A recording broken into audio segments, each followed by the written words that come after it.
Today, we're jumping into a topic that's, well, it's really at the intersection of love, loss, and some pretty incredible science.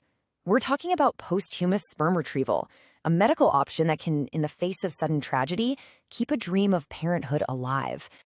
And this quote right here from Casey Fite, it really gets to the very heart of what we're talking about. It's about the kind of hope that can somehow find a way to surface even after an unimaginable loss. Honestly, it's the driving force behind this entire story. So, just to set the scene, a journalist named Dylan Lyons was killed while he was out reporting a story in Orlando. And in the immediate aftermath, we're talking hours later, in the midst of just complete shock and grief, his fiancée, Casey, had the incredible foresight to ask doctors to retrieve his sperm. You see, they had a shared dream of having a child, and she took the one action that could possibly keep that dream from dying with him. Now, you gotta understand, this wasn't just about preserving a genetic link. No, this was about honoring a wish, a plan they had together to build a family, a future that was just so tragically cut short. Her request was a testament to that shared dream. But that leads to the big question, right? How is something like this even possible? Well, the answer is in this remarkable but incredibly time-sensitive medical procedure. It's a true race against the clock. So the official term for it is posthumous sperm retrieval, or PSR for short. And it's exactly what it sounds like, the clinical process of collecting sperm after someone has passed away, all with the goal of using it for reproduction down the line. It's a way to keep that dream of family going. And here is the absolute crucial factor: time. I mean, everything hangs on this. For the procedure to have any real chance of success, the retrieval has to happen within 24 to 36 hours after death.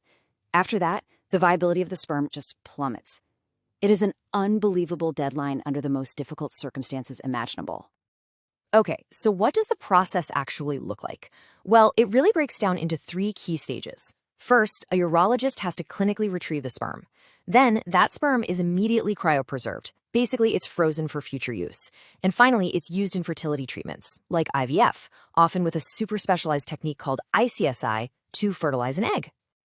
You know, you'd think the science is the most complicated part, right? But in reality, navigating the legal side of things is often the biggest hurdle these families face. We're moving from the operating room to the courtroom, and this is where things get really tangled. A huge part of the problem, at least here in the United States, is that there's no single federal law that governs PSR. Family law, estate law, that's all handled at the state level. So what you're left with is this confusing patchwork of different state laws, hospital policies, and clinic rules that families have to somehow figure out while they're already completely overwhelmed. And really, it all boils down to one word: consent. If the person who passed away left explicit written consent, say in a will or another legal document, then the process is so much more straightforward. But without that piece of paper, families are often looking at a really tough legal battle, usually needing a court order just to get started. It just adds a whole other layer of stress. And the questions don't stop there. Courts also have to figure out who even has the right to make the request. It's usually a spouse or a documented partner. Then you get into these profound ethical questions about the rights of the future child. And you've also got professional groups like the American Society for Reproductive Medicine who have guidelines saying it should be really clear that the deceased wanted to be a parent. You know, there was a landmark case back in 1993, Hecht versus Superior Court, that really shows you the power of having things in writing. A man's written instructions were upheld by the court, and it allowed his girlfriend to use his sperm. This case set a huge precedent for honoring a person's reproductive wishes even after they're gone. Okay, so we've talked science and law, but behind every single legal filing and medical procedure is a family just grappling with an unbelievable amount of grief. Let's talk about the immense emotional weight of this journey. And I think it's impossible to overstate the context here. These aren't abstract, planned-out decisions. They're made in the immediate, chaotic, gut-wrenching aftermath of a sudden tragedy, a car accident, or in Dylan Lyons' case, a violent crime. So for the surviving partner, the emotional journey is just incredibly complex. The chance to have their loved one's child can be this tangible source of comfort, a real purpose.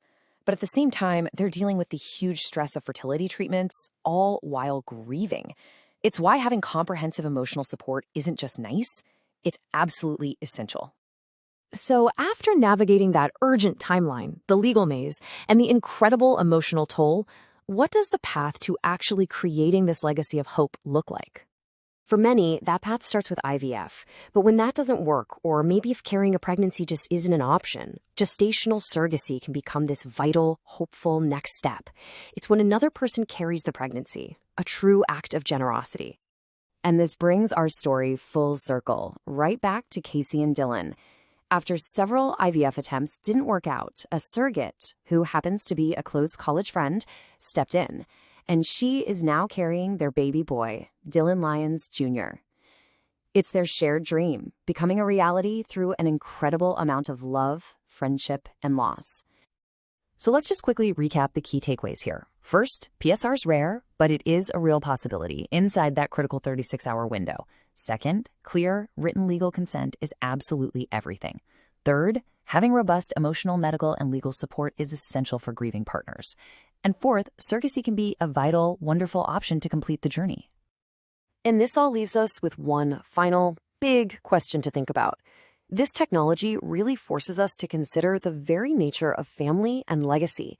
In these incredibly profound moments, where do we draw the line between honoring a life that was lost and actively creating a new one? There's no easy answer, but it's definitely something worth pondering.